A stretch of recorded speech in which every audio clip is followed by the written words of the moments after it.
Oi gente, eu sou o Daniel Pérez, Fala Conselheiro. A gente está aqui de novo nesse espaço de formação continuada, de capacitação, de tira dúvidas, mais uma série especial aí do nosso parceiro da ProMenino, da Fundação Telefônica Brasil. Eu hoje estou fazendo aniversário, né? Não para, o trabalho não para mesmo quando a gente está fazendo aniversário. Recebi um grande presente hoje dos meus amigos da ProMenino, da Fundação Telefônica Brasil, que foi a minha camisa do dia 12 de junho contra o trabalho infantil. Chegou no correio hoje e milagrosamente eu estava em casa, porque geralmente nunca paro em casa, sempre estou na rua, mas eu estou muito feliz. Obrigado aos meus parceiros aí da ProMenino. Foi uma felicidade muito grande no dia do meu aniversário chegar esse presente maravilhoso que foi essa camisa, que eu tinha o desejo de receber uma camisa linda como essa, principalmente com relação a uma causa tão importante. Eu estou aqui cheio de coisas, né, para a gente responder a nossa série desse mês, a série do Tira Dúvidas do site da ProMenino. A gente vai abordar esse vídeo lá no nosso canal do YouTube, Fala Conselheiro. Vamos compartilhar na nossa página. Nós vamos subir esse vídeo para poder compartilhar a dúvida de outros companheiros, também pode ser a sua. E vamos começar aqui com muita força o nosso companheiro Edilton Vieira de Almeida. Ele pergunta o seguinte: caro Daniel, como deve ser aplicada a advertência ao conselheiro tutelar? Bom, gente, a advertência ao conselheiro tutelar só existe na questão da lei municipal.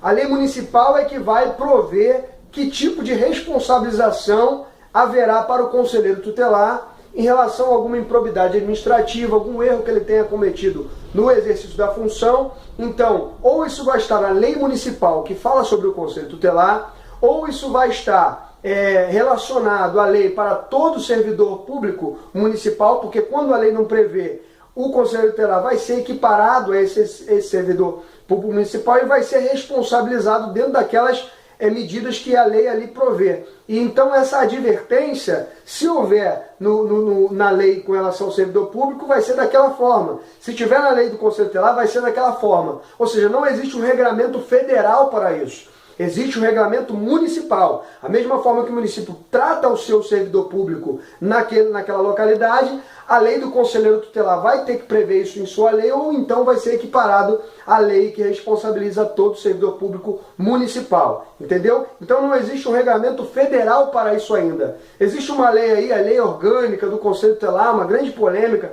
que tem sido levantado. O nosso companheiro Luciano Bettiati postou recentemente um vídeo explicando, e parece que ele vai ter mais um vídeo comentando essa minuta, que nem é um projeto de lei ainda, é uma minuta oferecida por alguns promotores e procuradores, segundo o que a gente sabe, parte dela, e que teoricamente nem teria virado ainda projeto de lei. O movimento de conselhos tutelares tem se levantado para poder contribuir com essa lei, mas por ela é isso que a gente sabe com relação a algum tipo de responsabilização, como essa, por exemplo, advertência ao conselheiro tutelar. Temos aqui também a pergunta da companheira Joelma Carvalho. Ela diz assim: olá Daniel, tenho uma dúvida. No caso de adolescentes que fazem uso abusivo de substâncias psicoativas, como deve ser a atuação do conselho tutelar junto ao adolescente?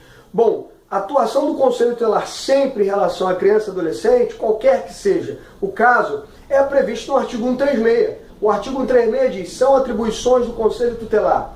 Inciso 1º, atender as crianças e adolescentes nas hipóteses previstas no artigo 98 e 105, aplicando medidas protetivas previstas no artigo 101. Então a gente vai ter lá no artigo 101, por exemplo, algumas medidas protetivas referentes à questão do uso de substâncias psicoativas. Nós temos, por exemplo, no inciso 6º, inclusão em programa oficial ou comunitário de auxílio, orientação e tratamento a alcoólatras e toxicômanos, né, que é o problema da substância psicoativa.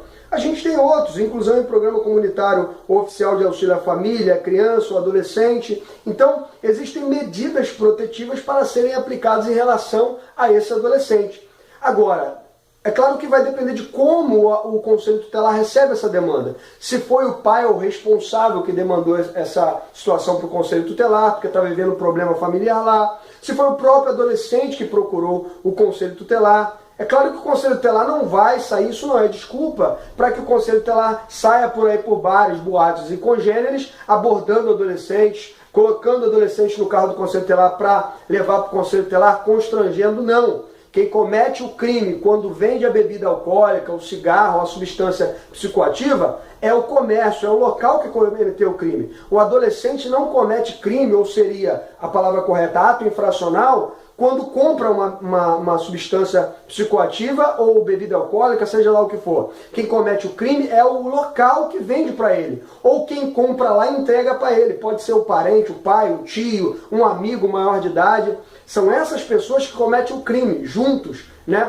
O adolescente não comete nada de errado em comprar. Quem vendeu para ele é que errou. Então é só para deixar esse alerta, para também não virar uma prática o conselho tutelar sair por aí recolhendo o adolescente porque está consumindo bebida alcoólica. Não, isso deve ser demandado para o conselho tutelar, pelo próprio adolescente, pelos pais responsáveis, eventualmente, se surgir uma situação pontual na escola, pela própria escola, unidade pública, seja quem for, porque é dever de todos, como diz o artigo 70, assegurar que os direitos de criança e adolescente sejam garantidos, e principalmente do conselho tutelar. A gente tem também aqui a pergunta da companheira Andréia Peixoto. Ela pergunta: boa noite, gostaria de saber se existe algum embasamento jurídico em relação aos conselheiros reeleitos terem o direito de tirar férias este ano, ou seja, 2016, aqueles que tiveram a sua recondução em 2015, tendo em vista que vão completar um ano de período aquisitivo.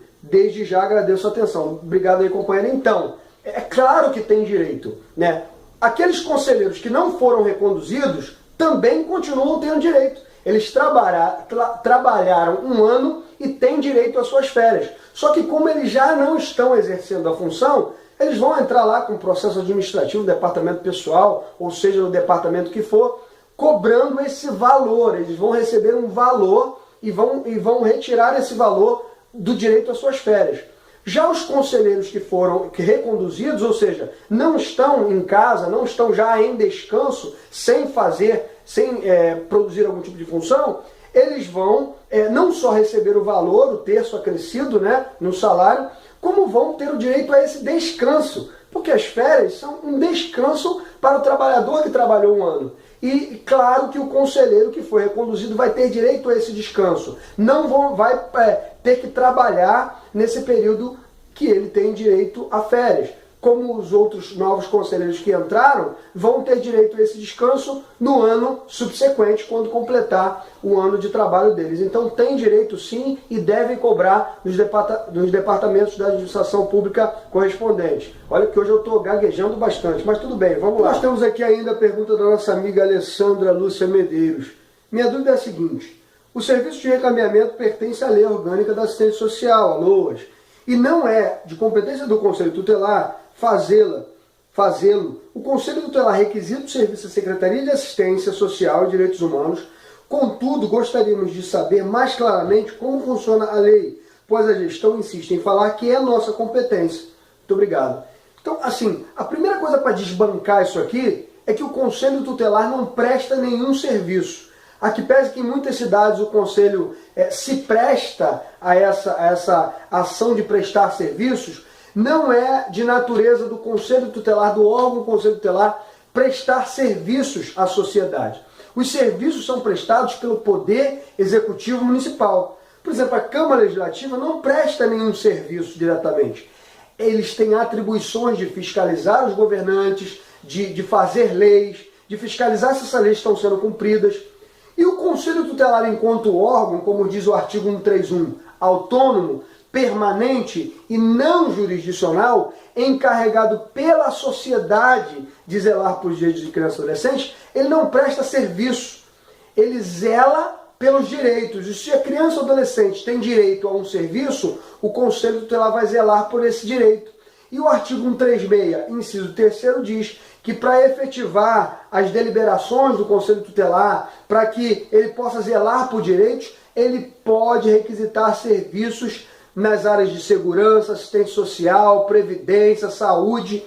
É assim que o Conselho zela por direitos. Não é prestando serviço, mas requisitando o serviço do Poder Executivo Municipal. Porque quem executa é o Poder Executivo. Então não é o Conselho que executa, porque o Conselho não faz parte do Poder Executivo.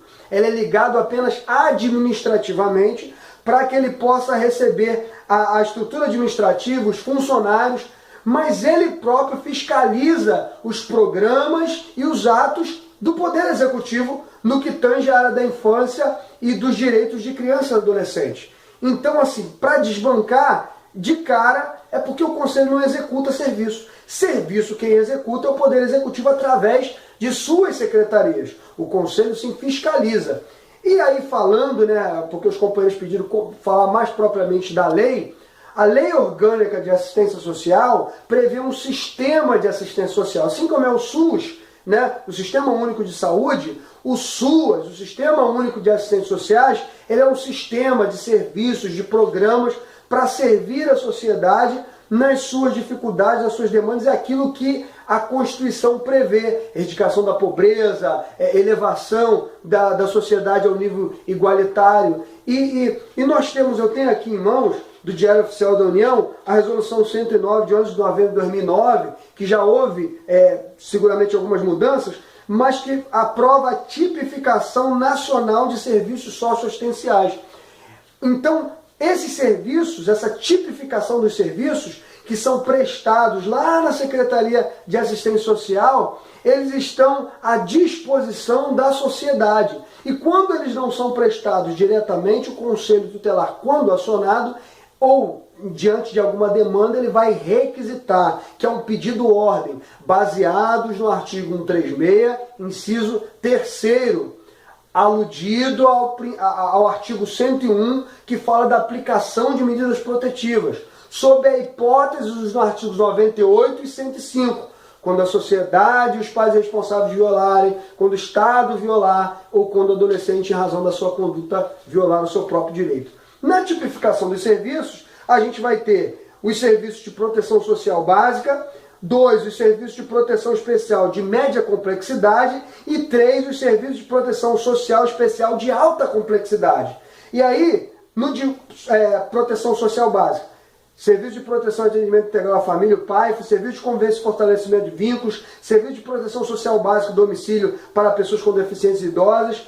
E aí no inciso 2 você vai ter 4 alíneas, né? Serviço de proteção, atendimento especializado a famílias e indivíduos, o PAEF. Você vai ter o serviço especializado de abordagem social, que é o início desse recambiamento, fazer a abordagem social na rua. Isso é a linha B do inciso 2 da tipificação de serviços da LOAS.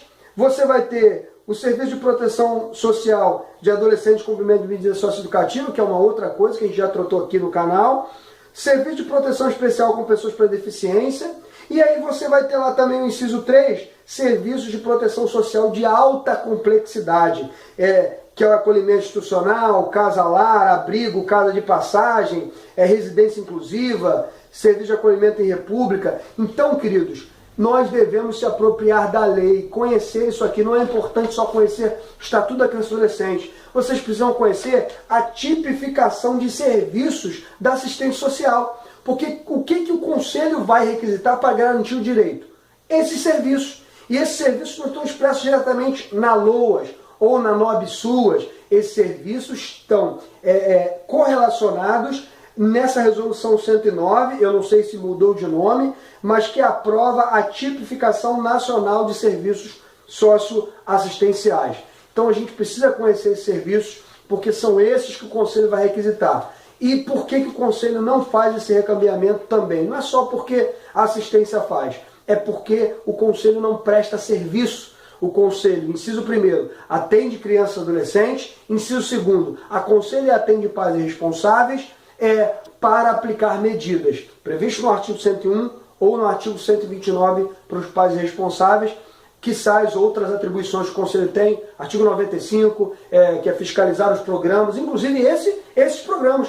O Conselho Tutelar tem a atribuição de fiscalizar esse programa aí, que é o programa que eles devem prestar e oferecer na Secretaria de Assistência. Se eles estão dizendo que o Conselho é que deve fazer, que eles não fazem, já é uma materialidade de prova que eles estão sendo omissos. E o Conselho deve representar essa secretaria e até o prefeito ao Judiciário. Ou melhor, representar ao Ministério Público, por infração administrativa, porque estão deixando de cumprir algo que é obrigação deles de cumprir.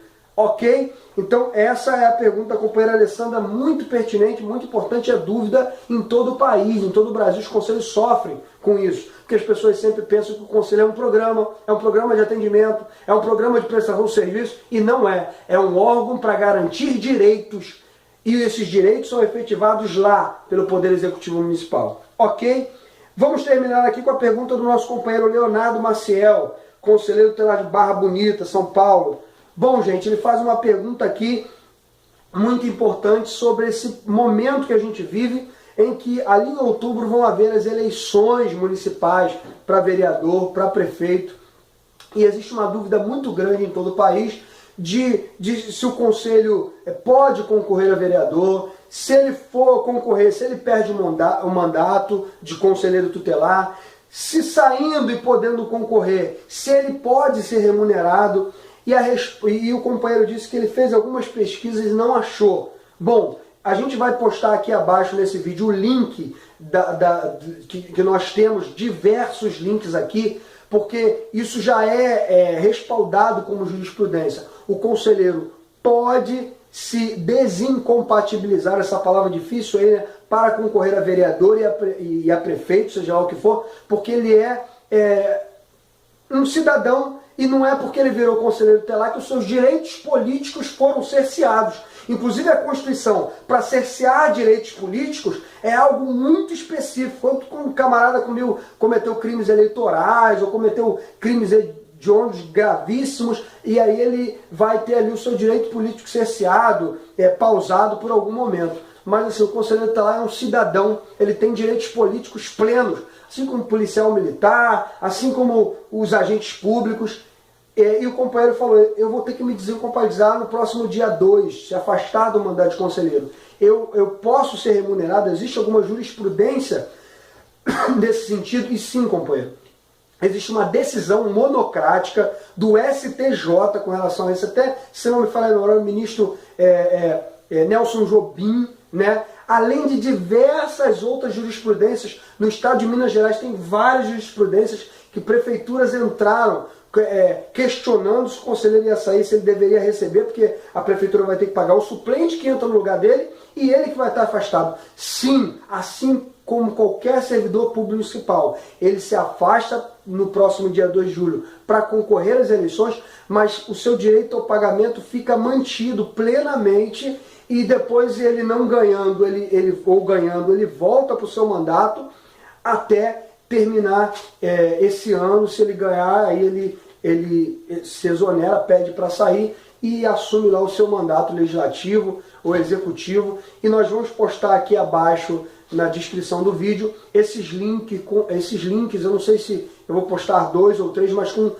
jurisprudências e decisões. E a que eu mais conheço é a decisão monocrática do STJ, lá do ministro Nelson Jobim, se não me falha a memória, além de diversas outras que eu vou estar procurando para botar aqui na descrição do link. Bom, gente, eu agradeço esse momento que a gente teve, encerrando o meu dia, meu aniversário, com felicidade de estar junto com vocês aqui, dia 29 de junho. Muito obrigado. E a gente encerra por aí. Inscreva-se no nosso canal, curta a nossa fanpage e vamos continuar compartilhando conhecimento e levando a palavra para todos os conselheiros tutelares de todo o Brasil, conselheiros de direitos. Obrigado, gente. Valeu. Tchau.